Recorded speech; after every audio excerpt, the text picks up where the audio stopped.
चिड़िया और उसके बच्चे अभी सोए हुए थे कि दरवाजे पर दस्तक होती है। इस समय कौन आ गया? चिड़िया के बच्चे भी नींद से जाग जाते हैं। चिड़िया उठकर बाहर आती है। अरे यहाँ तो कोई भी नहीं है, फिर दरवाजे पर दस्तक किसने दी होगी? शायद कोई बिल्ली होगी। थोड़ी दूर एक पेड़ के पीछे कौवा और कौवी चिड़िया को देखकर हंस रहे थे। कालू कालू, चिड़िया समझी कोई भूत होगा। बेचारी की नींद खराब हो गई। चल गोरी, मुझे तो अब बहुत नींद आ रही है, आज के लिए इतना ही मजाक काफी है। तोते भैया, रात 2 बार मेरे दरवाजे पर दस्तक हुई। जब मैं बाहर गई तो बाहर कोई भी नहीं था। मेरे साथ भी ऐसा ही हुआ। मैं गहरी नींद सो रहा था कि दरवाजे पर दस्तक हुई। मैंने दरवाजा खोला तो दूर दूर तक कोई दिखाई ही नहीं दे रहा था मुझे। तो फिर ये शरारत कौन कर रहा है हमारे साथ? मैं तो रात भर सो नहीं पाई। तोता और चिड़िया वहाँ बैठे हुए थे कि गोरी कौवी दौड़ी दौड़ी आती है। मेरा कालू, चिड़िया और तोते, मेरे कालू को बचा लो, उसे पहाड़ों पर चील ने पकड़ लिया है। तोते जल्दी चलो, हमें किसी तरह कालू को बचाना होगा। गोरी चलो हमारे साथ। चिड़िया बहन, तुम तोते को लेकर जाओ, मैं कबूतर को लेकर आती हूँ। चिड़िया और तोता पहाड़ों की तरफ भाग जाते हैं। कालू जी, चिड़िया और तोता पहाड़ों की तरफ चले गए हैं। अब तुम तोते के घर से भोजन चुरा लाओ और मैं चिड़िया के घर से भोजन चुरा लाती हूँ। चिड़िया मुझे चील से बचाने जा रही है। मगर मैं तो यहाँ हूँ, मैं जा रहा हूँ चिड़िया का भोजन चुराने। गोरी चिड़िया के घर से सारा दाना चुरा लाती है। तोते भैया, यहाँ तो कोई नहीं है, ना कालू है और ना ही चील। चिड़िया जल्दी चलो, ऐसा ना हो कि वो चील हमें ही शिकार बना ले। गोरी ने इतना बड़ा झूठ क्यों बोला हमसे? मेरे फल, मेरा दाना। चिड़िया जल्दी चलो जल्दी, कहीं वो कौवे हमें यहाँ भेजकर हमारा भोजन ही ना चुरा ले। तोता और चिड़िया जल्दी से घरों को लौटते हैं। मैं लुट गया, मेरा दाना, मेरे फल सब चुरा लिया। ये काम जरूर उस बुरी गोरी कौवी का ही होगा। रोता हुआ तोता चिड़िया के घर की तरफ जाता है। मैंने बहुत मेहनत से दाना जमा किया था। बच्चों, आपने भी किसी को नहीं देखा घर में आते हुए? मम्मा, हम तो सो रहे थे, हमें क्या मालूम। तोता भी वहाँ आ जाता है। मैंने कहा था वो गौरी की बच्ची बहुत छोटी है, उसने हमें पहाड़ों पर भेजकर हमारे घरों को लूट लिया। तोते, मेरा तो सारा ही दाना चुरा कर ले गए हैं वो कौवे। तोते भैया, चलो उनके घर जाकर देखते हैं। गोरी दरवाजा खोलो। कालू चुप करके लेटे रहो, थोड़ी देर के बाद वो दोनों चले जाएंगे। चिड़िया तो शोर मचा रही है। तोते भैया, चलो आज के बाद हम इन झूठे कौवों का कभी विश्वास नहीं करेंगे। तोता और चिड़िया अपने घर चले जाते हैं। दूसरे दिन कौवा और कौवी जा रहे थे कि रास्ते में उन्हें एक घोंसला नजर आता है। उस घोंसले में 2 अंडे थे। कालू चलो, वो अंडे चुरा लेते हैं, घर जाकर एक एक पी लेंगे, बहुत कमजोरी हो रही है मुझे। वो अंडे बहुत बड़े हैं। कौवा और कौवी दोनों अंडे उठाकर भाग जाते हैं। दुष्ट कौवों ने चील दी के अंडे चुरा लिए, मैं अभी जाकर चील को बताता हूँ। कबूतर भागा भागा चील के पास जाता है। चील दी, वो कौवे आपके घोंसले से अंडे चुरा कर ले गए हैं। उन बेशरम कौवों की इतनी हिम्मत, मैं अभी जाकर देखती हूँ। चील सीधी कौवों के घर जाती है। दरवाजा खुला ही था, चील अंदर चली जाती है। ये अंडे तुम कहाँ से लाए हो? चील दी, ये मुर्गी के अंडे हैं, आमलेट बनाने के लिए लाई हूँ। आमलेट की बच्ची, ये मेरे अंडे हैं, मैं तुम्हें खिलाती हूँ चील अंडा आमलेट। चील दोनों कौवों को मारने लगती है। बचाओ, कोई हमारी मदद करे, हमें चील के डंडों से बचाओ। तोते भैया, कौवों के घर से शोर की आवाज आ रही है। वो झूठे इस बार भी कोई नया नाटक कर रहे होंगे। कोई भी कौवों की मदद करने नहीं आता और चील मार मार कर कौवों के पंख तोड़ देती है। सुंदरवन में कालू कौवा अपनी बेटी टुनटुनी के साथ रहता था। कालू मजदूरी किया करता था। टुनटुनी रोज अपने पिता के लिए भोजन लेकर जाती थी। एक दिन टुनटुनी को भोजन लेकर जाने में देर हो गई। क्या बात है कालू भाई, आज तेरी बेटी भोजन लेकर नहीं आई? तभी टुनटुनी भागती हुई वहाँ पहुँचती है। पिताजी माफ करना, आज मुझे आने में देर हो गई। टूनी और राजू को स्कूल से आने में देर हो गई थी। मर क्यों नहीं जाते तेरे बच्चे? तेरे बच्चों की वजह से आज मुझे भोजन करने में देर हो गई। चल उठा अपना ये भोजन और भाग जा यहाँ से। नहीं खाना मुझे ये भोजन। तेरे मनहूस बच्चों ने मेरा जीना आराम कर रखा है। पिताजी, आप मुझे कुछ भी कह लो, पर मेरे बच्चों को कुछ मत कहो। यूं घर चली जाती है। इस तरह कुछ दिन बीत जाते हैं। एक दिन टुनटुनी अपने बच्चों को स्कूल से लेकर घर आ रही थी। तभी रास्ते में तेज बारिश होने लगती है। राजू, पिंकी, आओ हम लोग थोड़ी देर इस पेड़ के नीचे रुक जाते हैं। जैसे ही बारिश बंद होगी हम घर चलेंगे। टुनटुनी देखती है उस पेड़ के नीचे एक बच्ची पहले से ही खड़ी होकर रो रही थी। क्या हुआ? तुम क्यों रो रही हो? आंटी, मेरा घर बहुत दूर है। आज मेरे पापा मुझे लेने स्कूल नहीं आए। अब मैं घर कैसे जाऊंगी? मुझे तो घर का रास्ता भी नहीं मालूम। मत रो बेटा, मैं तुम्हें तुम्हारे घर छोड़ दूंगी। तभी राजू कहता है, माँ, मैं जानता हूँ इसका घर, ये मुखिया जी की पोती है। फिर टुनटुनी उस बच्ची को उसके घर पहुँचाने जाते। आपका बहुत बहुत धन्यवाद। आपने मेरी पोती को सही सलामत घर पहुंचा दिया। आपका ये उपकार मेरे ऊपर कर्ज रहेगा। अरे नहीं नहीं मुखिया जी, इसमें उपकार वाली कौन सी बात है? ये तो मेरा फर्ज है। टुनटुनी के वहाँ से जाने के बाद मुखिया का मुनीब मुखिया से कहता है, मालिक, मालिक, ये कालू की बिटिया है। इसका चाल चलन ठीक नहीं है। बिन ब्याही 2 बच्चों की माँ बन गई है। आप इससे सुनहरी बिटिया को दूर ही रखें। लेकिन उस दिन के बाद से मुखिया जी की पोती टुनटुनी से घुल मिल जाती है, जिद करने लगती है। दादाजी, दादाजी, मुझे माँ चाहिए, मुझे टुनटुनी माँ चाहिए। ये तू कैसी बातें कर रही है सुनहरी? खबरदार, जो तूने उस उल्टा का नाम भी लिया तो। सुनहरी बीमार पड़ जाती है। मजबूर होकर मुखिया अपने बेटे हरि प्रसाद की शादी टुनटुनी से करवा देता है। को लेकर अपने ससुराल में आ जाती है। टुनटुनी को माँ के रूप में पाकर सुनहरी की बीमारी छूमंतर हो जाती है। धीरे धीरे समय बीतने लगता है।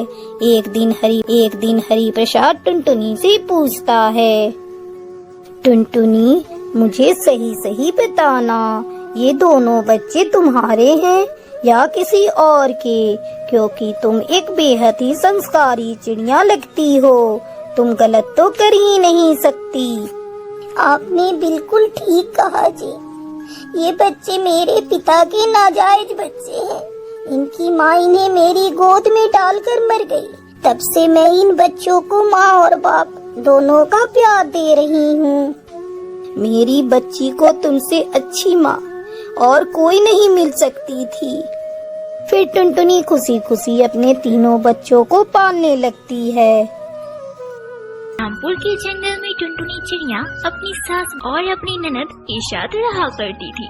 टुनटुनी चिड़िया का पति बंटी कबूतर बहुत ही कम पढ़ा लिखा था, जिसकी वजह से वह मजदूरी का काम किया करता था और मजदूरी करने से उसे जो पैसे मिलते थे उसी से वह किसी तरह अपने परिवार का पेट पाल रहा था। एक दिन टुनटुनी चिड़िया अपनी सास कहती है, माँ जी, आपको तो पता है ना कि मैं माँ बनने वाली हूँ। माँ जी, मुझसे अकेले घर का सारा काम नहीं होता। माँ जी, आप लूसी दीदी से बोलो ना कि वो भी घर के काम में मेरा थोड़ा हाथ बटा दे। वह तो दिन भर बस फोन पर ही बात करती रहती है। अरे तू कौन होती है देखने वाली कि मेरी बेटी क्या कर रही है और क्या नहीं? मेरी बेटी घर के काम नहीं करेगी, वह घर की नौकरानी नहीं है, तू इस घर की बहू है। तो तुझे ही इस घर का पूरा काम करना पड़ेगा। और हाँ, आइंदा से मेरे बेटी पे अगर कुछ भी बोला और उसकी निगरानी की ना तो मुझसे बुरा कोई नहीं होगा। माँ जी, मैंने ऐसा क्या गलत बोल दिया जो आप मुझे इतना सुना रही हो? कल को जब दीदी की शादी होगी और वो गर्भवती होगी तब उन्हें पता चलेगा। तुझे इस बारे में सोचने की कोई जरूरत नहीं है। मैं अपनी बिटिया की शादी बहुत ही अमीर घर में करूंगी, जिससे उसे घर के काम नहीं करने पड़ेंगे। उसके घर में तो हजारों नौकर चाकर होंगे। अब तू ज्यादा बहस मत कर, जा जाकर काम कर। हे भगवान, ये कल मुही तो मेरी बेटी के पीछे ही पड़ गई है। जब से यह कुलक्षणी मेरे घर में आई है, मेरी घर की लक्ष्मी ही रूठ गई है। तभी टुनटुनी चिड़िया का पति बंटी कबूतर काम करके घर वापस आता है। माँ, ये लो आज की मजदूरी के पैसे। अरे बंटी बेटा, ये पैसे तो बहुत कम है। इतने कम पैसे में घर कैसे चलेगा? मुझे तो लगता है कि तेरी पत्नी ही अपशगुनी है। जब से आई है तेरी मजदूरी के पैसे घट गए हैं और अब तो तू बाप भी बनने वाला है।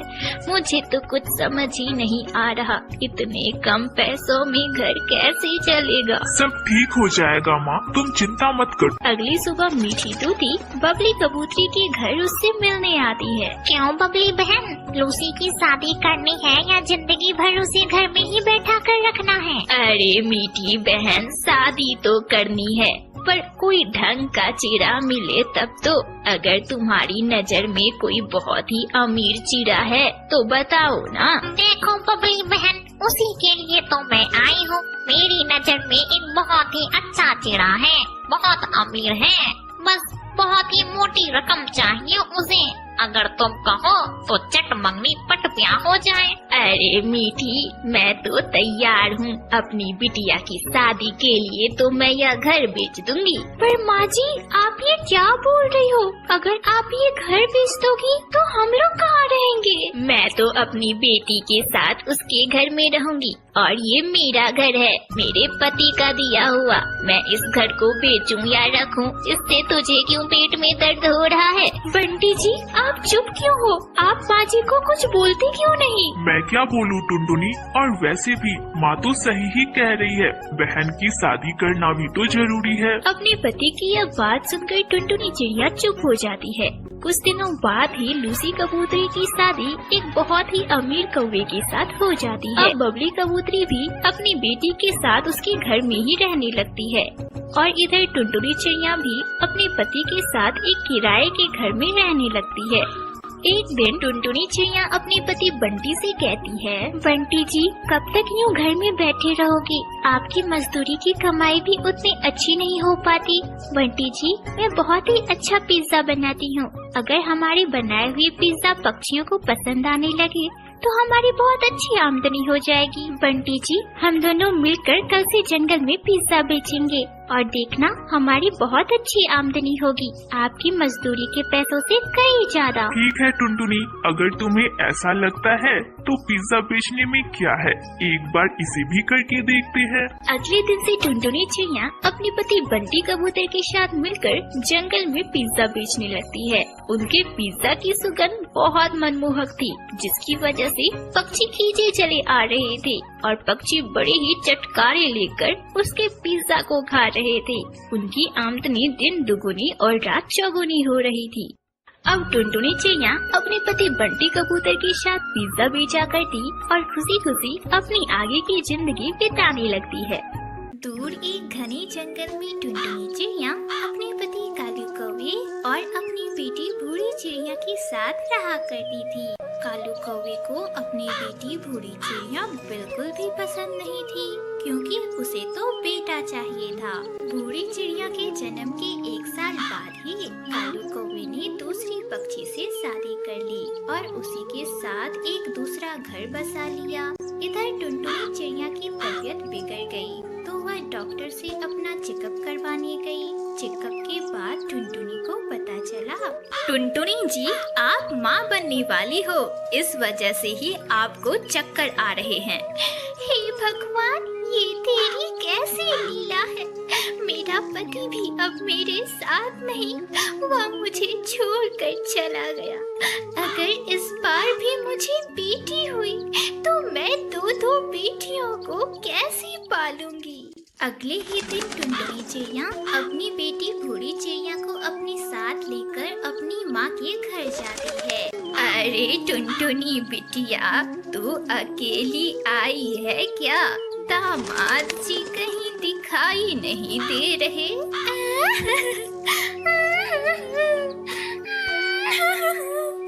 माँ, आपके दामाद जी ने दूसरी शादी रचा ली। अब मेरा उनसे कोई रिश्ता नहीं माँ, इसलिए मैं आपके पास चली आई। पर टुनटुनी बिटिया, तू अकेली जान दो बच्चों को कैसे पालेगी? यह सब सोच कर तो मैं बहुत परेशान हूँ बिटिया। एक तो वह करम जला नास पीटा कौवा तुझे छोड़ गया। माँ, तुम चिंता मत करो, मैं तुम पर बोझ नहीं बनूंगी।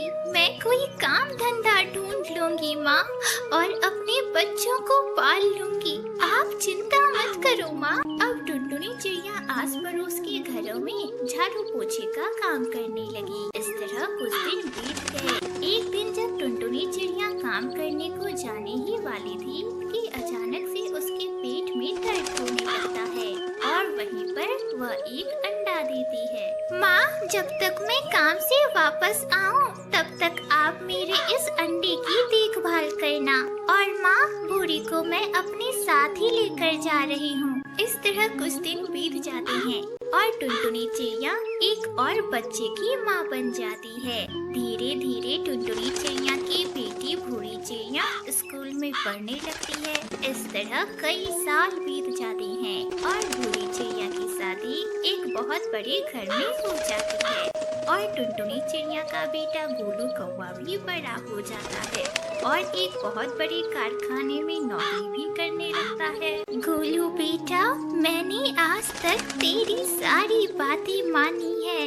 बेटा, तू बस मेरी एक बात मान ले, इस घर में बहू ला दे। जब से तेरी बहन ससुराल गई है, यह घर सूना हो गया है और मैं भी तो बूढ़ी हो गई हूँ। मुझे भी तो बहू चाहिए ना बेटा। गोलू कौवा टुनटुनी चिड़िया की यह बात मान लेता है और एक दिन अपने कारखाने में काम करने वाली पिंकी चिड़िया से शादी कर उसे घर ले आता है। टुनटुनी चिड़िया खुशी खुशी पिंकी चिड़िया को अपनी बहू स्वीकार कर लेती है। एक दिन पिंकी चिड़िया की सहेली बबली कबूतरी उसके घर आती है और दोनों सहेलियां बैठकर बातें करने लगती है।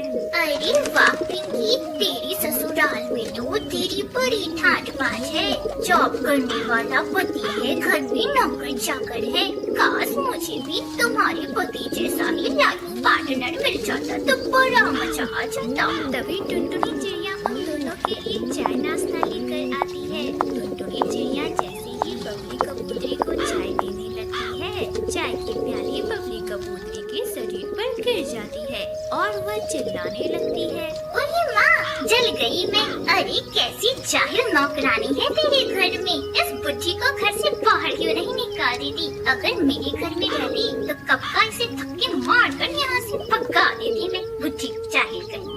बबली कबूतरी टुनटुनी चिड़िया को बहुत कुछ सुनाती है और पिंकी चिड़िया उसे एक शब्द नहीं कहती। मैं इस घर की नौकरानी नहीं हूँ, मैं इस घर की मालकिन हूँ। और इतना बोलकर टुनटुनी चिड़िया रोती हुई वहाँ से चली जाती है।